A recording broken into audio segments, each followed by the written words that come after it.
강서구청장 보궐선거 본투표 날이죠. 여야 모두 사활을 건 총력전을 나서면서 사전 투표율이 최고치를 기록하는 등 관심이 집중되고 있습니다. 관련 사안부터 정치권 현안까지 국민의힘 김재원 최고위원 모시고 함께 이야기 나눠보겠습니다. 최고위원님 안녕하십니까? 안녕하세요. 자, 오늘입니다. 오늘 지금 본투표가 지금 진행되고 있는데 강서구청장 보궐선거 여야가 지금 총력전을 벌이고 있다고 해도 뭐 과언이 아닐 것 같은데 판세는 좀 어떻게 보고 계십니까? 그 과거와 달리 그 사전 선거 사전 투표가 뭐 저 사상 최대다 이러는데 사실 이번 선거 기간 대부분이 공휴일이었어요. 아, 그러네요. 추석 연휴 뭐 일주일에다가 선거 운동 기간이라고 표현할 수 있는 쪽이 다 공휴일이었네요. 알고 보면. 그렇죠. 네. 그런데다가 제가 거의 선거사무소에 거의 매일 가보면 강서구에 뭐 공휴일이고 거기다 한글날까지 있어서 맞습니다. 예. 그러니까 사전 투표가 연휴 시작 날이었어요. 아하. 그러니까 그렇죠. 예. 그래서 이제 사전 투표가 높은데 오늘 투표율이 어느 정도일지는 뭐 결국에는 일반적인 보궐선거 투표율보다는 조금 높지만 네. 크게 그 투표율에 대한 변수는 많지 않을 것 같고 각 당이 모두 이제 사활을 걸고 그 총력전을 벌였다라고 하는 것도 우선 그 민주당의 경우는 이게 그 이재명 대표 구속영장 기각 이후의 그 당의 분위기 전환을 위해서 사실 사력을 다했던 것 같고 뭐 인원도 어마어마했어요. 민주당도 그렇습니다. 네. 예. 우리 당의 경우도 또 마찬가지로 뭐 그렇게 했는데 저는 사실 후보자 개인의 명성 내지는 그 인지도라고 흔히 표현하는 그런 면에서 보면 우리 당 후보는 개인적인 자신의 능력이나 그 인지도로서 좀 선거운동을 하는 것이 좀 나았을 것이다 이런 생각은 했는데 뭐 초기부터 이제 중앙당이 개입을 하니까 당대당 투표로 가버렸죠. 돌이켜보면 개인 대 개인 싸움했으면 조금 더 유리했을 것이다 이 말씀을 하시는 거네요. 민주당 후보는 일단 이름도 알려져 있지 않고 뭐 하여튼 색깔이 파란색이다 이거는 못하겠다는 것인지 내용도 없었어요. 아하. 이 인물로 봤을 때 조금 더 유리했을 것 같은데 지금 선거는 말씀하신 대로 정말 정당 투표가 돼버렸죠. 자, 지금 말씀대로 당이 사활을 걸었다 이렇게 말씀 표현을 주셨는데 만약에 이렇게 지게 되면 각 당의 대표 김변 대표라든지 이재명 대표 어떻게 대표직을 좀 더 끌고 갈 수 있을까요? 자꾸 끌고 갈 수 없다는 자꾸 그런 분석들도 있는 것 같아서요. 이준석 전 대표가 이제 그 얘기 많이 하더라고요. 민주당이 이기지 못하면 이재명 나가야 된다. 이재명 나가야 된다 이 주장을 하는데 사실 이재명 대표는 민주당 후보의 당선을 위해서 열심히 노력했고 단식 그 이후에 와서 지원 연설을 했잖아요. 그러니까 사실 이재명 대표의 그 어떤 만약에 민주당 후보가 떨어졌을 경우 이재명 대표의 역할이 큰 게 없죠. 이재명 때문에 떨어졌다 이렇게 이야기할 사람이 별로 없다 이거죠. 이재명 대표는 주말에 지원 유세 한번 간 게 지금 다다. 그래서 별 역할이 없다. 이 말입니까? 책임질 것도 없다. 이 말씀이십니까? 거꾸로 영장이 기각됨으로써 오히려 민주당 후보를 도와줬다 이렇게 생각할 수 있죠. 민주당 결집을 하게. 그래서 이재명 대표가 뭐 타격을 입을 거라고 저는 보지 않아요. 국민의힘은요 그러면? 국민의힘도 마찬가지로 이것이 이제 김태우 후보 개인의 선거였는데 그것을 지원을 좀 세게 한 거죠. 그런데 지금 사실 그 지역이 전부 민주당 가불병, 강서구 가불병의 국회의원이 세 분 다이고 뭐 하여튼 공천 과정에서 조금의 잡음이 있어서 병 지역의 당협위원장이 그 구청장 경선에 출마를 했었는데 그분이 이제 경선 낙선하고는 전화기 끄고 잠적했어요. 그래서 이제 사실 당의 그 현지 상황이 좋지가 않는 상태에서 당은 사력을 다해서 도운 입장이고 뭐 그래서 저는 당 대표가 그것을 책임져야 된다는 그 주장에 아니다. 별로 동조하지 않아요. 아. 근데 만약에 조금 두 자리나 뭐 크게 이렇게 차이가 나서 패배하게 된다면 비대위 얘기를 자꾸 하고 있어요. 이래저래. 그것을 원하는 사람들이 자꾸 아. 식으로 끌고 가지만 예. 선거 전에 비대위를 끌고 와서 좋을 일이 뭐가 있어요. 6개월밖에 안 남았네 총선이. 더군다나 지금 당이 그 강서구 보궐선거 때문에 크게 타격을 입을 일이 그거보다 비대위가 들어와서 겪을 혼란과 타격과 네. 그로 인한 또 이제 바로 할 수 있는 여러 가지 그 부작용이 그렇죠. 훨씬 크다고 봅니다. 저는 강서구청장 보궐선거가 사전에 이미 첫 시작할 때부터 불리하다고 네. 인정하는 가운데서도 그래도 우리 후보가 단일 후보가 나가지 않으면 더 불리하니까 그냥 두 사람이 나갈 상황이었거든요. 네. 그러니까 후보 단일화를 만들어준 그런 경선이었는데 그것을 두고 마치 당 지도부가 책임져야 된다라고 하면서 뭐 비대위 이야기를 하고 그것도 모자라서 민주당이 지면 이재명 대표는 그 정계은 대감이다 예. 이렇게 이야기하면서 그런데 우리 당이 졌는데 왜 가만히 있느냐라고까지 이야기하려고 하는 그 속셈은 글쎄 저는 뭐 별로 동의하지도 않고 잘못된 이야기라고 봅니다. 어쨌든 6개월 남은 총선에 이제 이 결과가 나오면 참고를 해서 전략을 좀 짜야 되겠네요. 승리를 하든 뭐 패배를 하든 간에. 저는 전략을 지금부터 준비하는 것은 꼭 필요하다고 봅니다. 그리고 이번 선거 현장에서 실제 그 많은 사람을 만나면서 서울 수도권의 민심이라든가 현장의 분위기에 대해서 많이 느꼈는데 그 점은 우리 당이 충분히 이 반영을 하고 앞으로 네. 선거에 대비를 해야 되겠죠. 근데 뭐 기껏 한다는 소리가 비대위 이야기나 하고 마치 이재명 대표가 은퇴할 듯이 그런 식의 저 이야기를 하면서 우리 당 후보를 공격하는 것은 이제 아주 뭐 좋지 않은 그런 지금 현재의 상황이라고 봅니다. 자, 그렇다면 지금 총선 얘기를 좀 해보면 하태경 의원의 행보가 좀 눈에 띕니다. 서울에 가겠다라고 지금 이제 선언을 했고요. 네. 자, 출마할 예상 지역구가 좀 관심이 쏠리고 있어요. 정청래원에 있는 마포 을도 얘기를 하고 있고요. 또 관악, 또 본인 학교죠. 관악 얘기도 하고 있고 어디로 가야 된다고 보십니까? 또 어디로 갈 것 같습니까? 너무 상황이 좀 빠르긴 한데. 제가 이제 4년 전에 뭐 총선 동대문 나가셨지 않습니까? 아니요, 제가 중당 죄송해요. 중당 나가셨죠. 중랑구 지역구였는데 그것도 뭐 사전에 준비를 한 것도 아니고 직전에 돼서 나가셨던 걸로 알고 있습니다. 그러니까 공천 막바지에 그냥 그 끌고 그쪽을 갖다 놓은 거죠. 네. 또 그것도 준비할 시간도 없이 또 거기서 선거에 여러 번 나왔던 분하고 경선을 붙이는 뭐 그런 식으로 하는 것은 그냥 가서 죽으라는 것이지 그게 무슨 수도권 차출이겠습니까?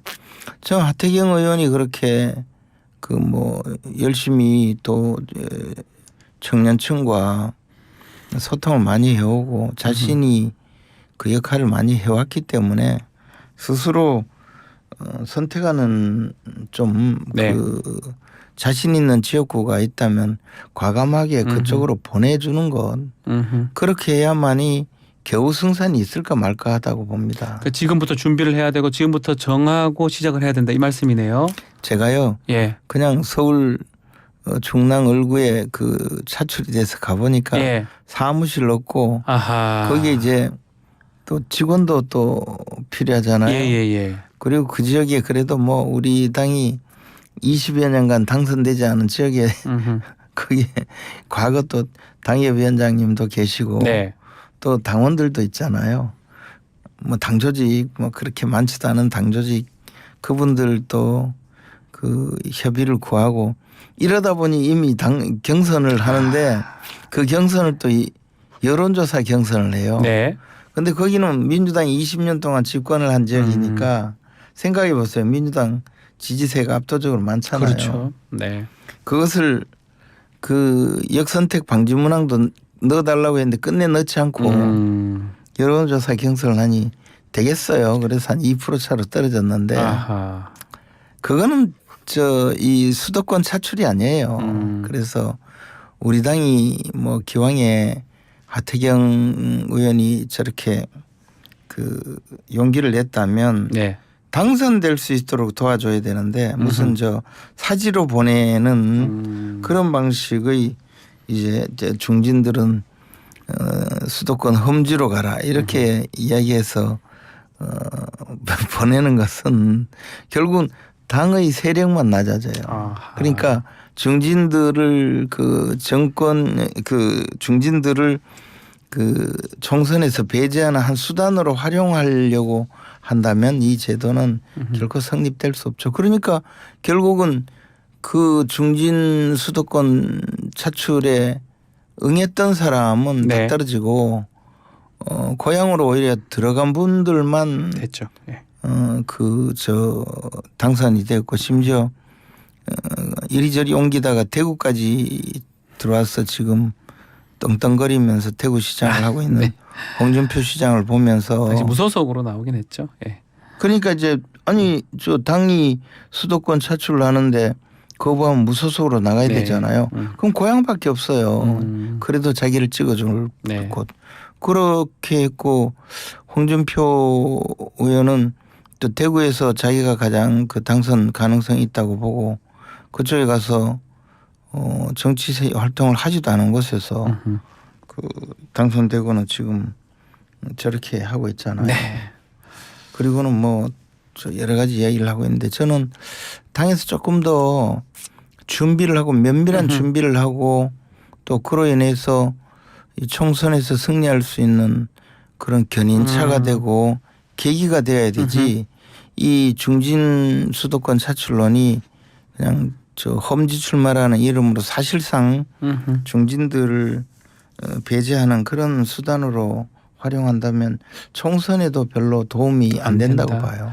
최고위원님도 뭐 대구 경북 영남권이신데 혹시나 이제 한번 수도권에 혹시 당에서 원한다면 뭐 지금 뭐 저는 한번 그 일을 해봤는데 그것이 그 가능해지려면 우선 지금 유명한 그 현역에 있는 중진 의원들이 먼저 참여를 하고. 야 그러면 장시현 의원이나 뭐 예컨대 김기현 대표나 이런 분들이 서울에 가는 게 가능성이 있는 겁니까? 그럼 본인들이 먼저 선택을 하셔야 된다. 본인들이 자신이 있다고 보고 선택을 하고 그에 대해서 당에서 도와주고 이런 여러 가지 조치가 있어야 되지. 예.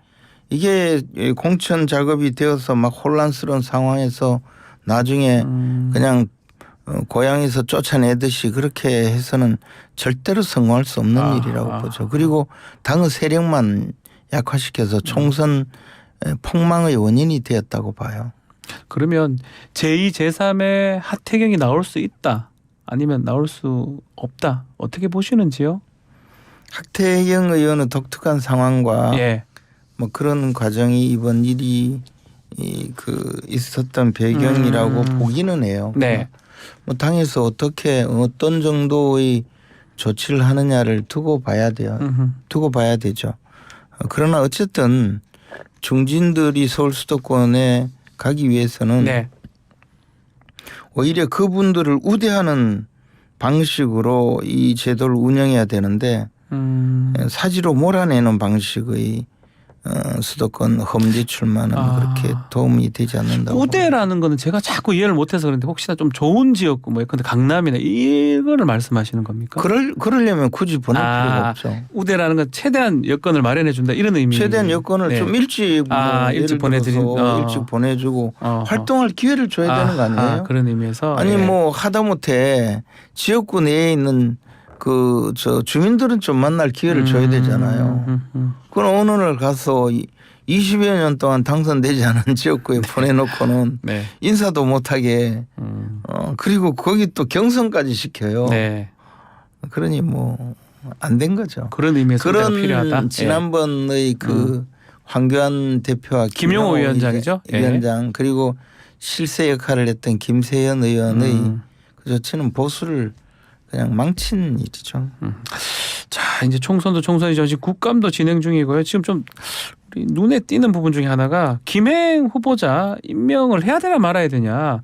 이 얘기가 지금 좀 눈에 띄고 있습니다. 특히 대통령실에서 별 말이 없거든요. 네. 우리 최고위원님은 어떻게 보십니까? 임명을 해야 됩니까? 아니면 근데 사실 제가 이제 그 내용을 뭐 현장에 있어서 음흠. 제대로 알았다면 좋은 뭐 나름대로의 평가를 했을 텐데 네. 지금 이야기는 김영 후보자가 그 인사청문회를 마치지 않고 네. 뭐 가버렸다 뭐 그게 주된 이슈잖아요. 그렇죠. 그리고 자료 제출을 거부했다 뭐 이런 내용인데 사실 국정감사조사법에 자료 제출 거부권이 있어요. 음흠. 그리고 이제 그날 뭐 그 심야에 계속 그 인사청문회가 진행되니까 여당 의원들이 이 뭐 정회를 요구하고 네. 그 다른 방에서 기다리고 있었는데 자정이 되면 여야 합의로 네. 그 회의를 조금 연기 차수 변경이라고 차수 변경이라는 표현을 하는데 12시 1분부터는 다음 날이니까 네. 그런데 보통 뭐 예를 들어 10월 10일 날 예. 인사청문회를 하겠습니다 하고 공표를 냈는데 밤 12시가 됐으니까 이제 끝나버렸잖아요. 그렇죠. 예. 그러면 이 청문회는 10월 11일도 계속하겠습니다 하고 12시 1분부터 시작을 하는데 네. 그 차수 변경을 여야 합의 없이 그 민주당 단독으로 해버렸고 그에 대해서는 이건 불법이다 하고 국민의힘 의원들이 참여하지 않으니 김행 의원도 김행 후보자도 그냥 뭐 이제 그 인사청문회에 참여하지 않았죠. 자, 그렇다면 그게 굉장히 좀 부자연스러운 상황이기는 하지만 그 여당 입장에서는 이게 뭘 그리 잘못했느냐라고 또 이야기할 수 있어요. 그리고 낮에 똑바로 좀 물어보지. 알겠습니다. 우리 개인적으로는 임명하는 게 맞다고 보시면 짧게 시간이 다 돼서 저는 뭐 지금까지 이 인사청문회를 너무 야당이 대통령을 공격하는 수단으로 활용해 오지 않았나. 네. 그래서 알겠습니다. 용산에서 판단하지 않을까. 알겠습니다. 자, 오늘 말씀 여기까지 듣겠습니다. 김재원 국민의힘 최고위원과 함께했습니다. 감사합니다. 고맙습니다.